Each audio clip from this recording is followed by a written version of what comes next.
Salam sejahtera Malaysia, denyut nadi suara rakyat bergema di channel ini. Jangan lupa tekan butang subscribe, like dan share. Malaysia kita punya, cintai Malaysiaku, kita jaga kita.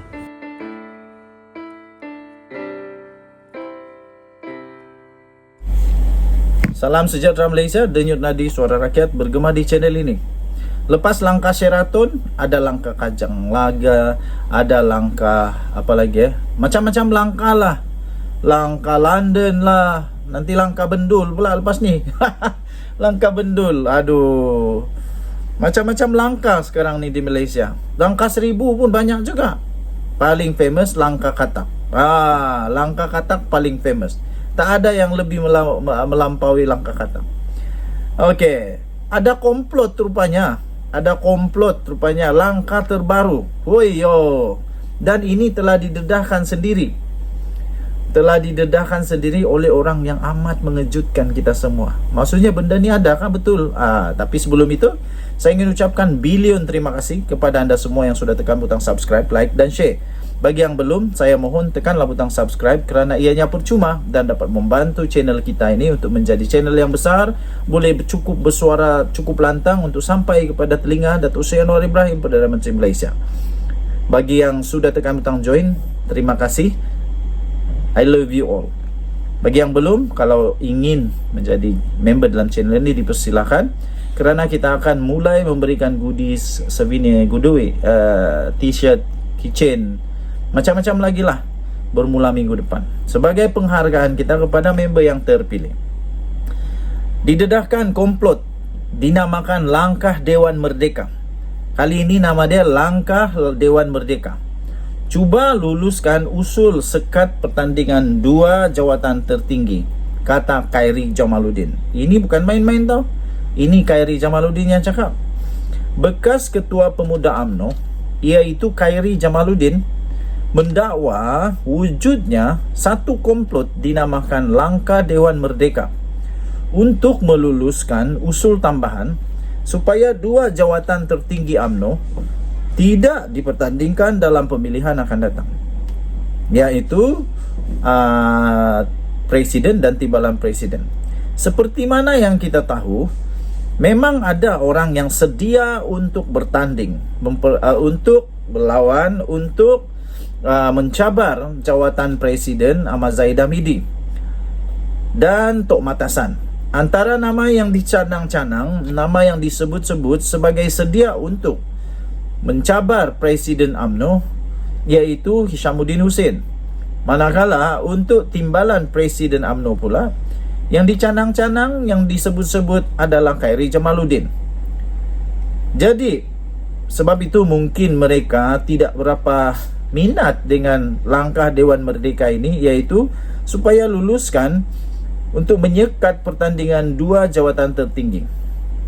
Khairy mendakwa tag nama tanda pada kerusi dalam Dewan Merdeka yang dihaskan untuk perwakilan sudah ditanggalkan ketika ini sebagai usaha untuk membawa masuk perwakilan import bagi meluluskan usul tambahan berkenaan. Wow, ada perwakilan import? Apa benda perwakilan import ni? Kalau kamu tahu, cuba konon kasih kongsi. Katanya dalam satu kenyataan petang ini akan ada usul undi, untuk usul tambahan ini, dan saya difahamkan ia di bulldozer, dilanggar.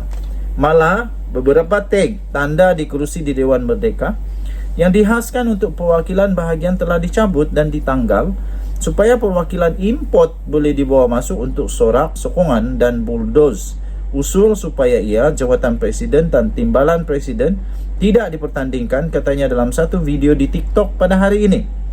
Semalam Dewan Merdeka dilaporkan gamat selepas Perwakilan Negeri Sembilan mencadangkan usul tambahan supaya 2 jawatan tertinggi UMNO tidak dipertandingkan pada pemilihan parti akan datang.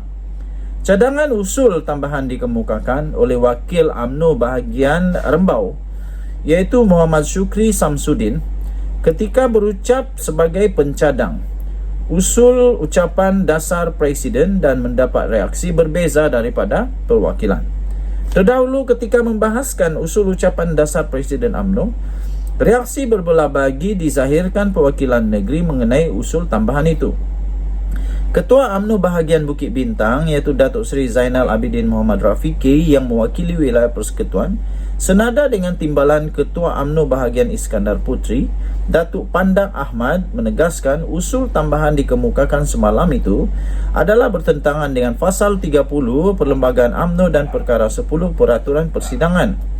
Kedua-dua mereka beranggapan usul berkenaan tidak sempurna dan tidak boleh untuk diteruskan.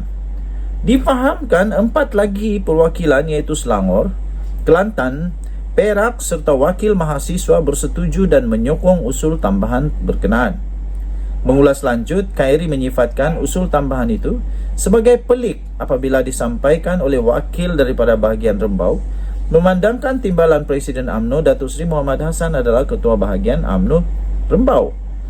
Kata Khairi Jamaluddin, kalau nak bawa usul penambahan pun, lindunglah sikit. What happened to you? Apa dah jadi pada kamu, Mat Hassan Muhammad? Katanya dalam soalan itu. Sehubungan itu, Khairi yang juga adalah bekas ahli Parlimen Rembau merayu kepada semua perwakilan UMNO dalam Dewan Merdeka supaya tidak meluluskan usul tambahan berkenaan. Sebaliknya, memberikan kebebasan kepada perwakilan untuk memilih pucuk pimpinan parti. Beliau turut memberi jaminan pertandingan dua jawatan itu tidak akan menyebabkan UMNO berpecah belah. Sebaliknya, akan menyokong mana-mana individu yang mendapat mandat menerajui UMNO. Katanya, saya janji bahawa pemilihan tidak akan membawa kepada perpecahan. Siapa yang menang dapat mandat daripada parti, siapa yang menang kita sokong dan kita ketepikan segala perbezaan selepas selesai pemilihan nanti, katanya. Tambahnya, kita dah tinggal 26 kerusi Parlimen UMNO.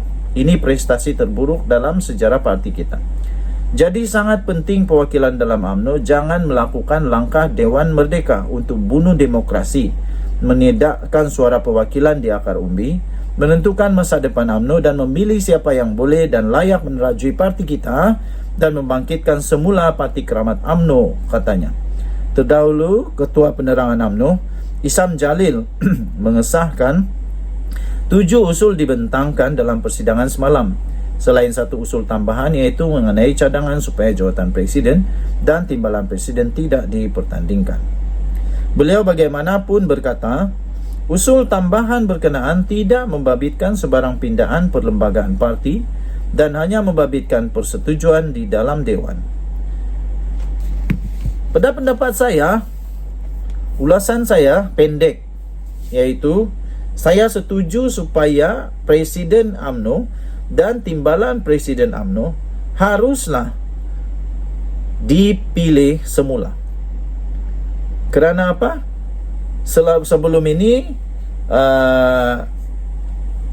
seperti Khairi Jamaluddin, saya percaya tidak akan ada perpecahan, malah UMNO akan semakin kuat sekiranya ianya dilakukan. Dan ini akan memberikan keyakinan kepada akar umbi bahawa UMNO masih lagi dalam demokrasi. Tunjuk Nadi, Suara Rakyat bergema di channel ini. Bye-bye.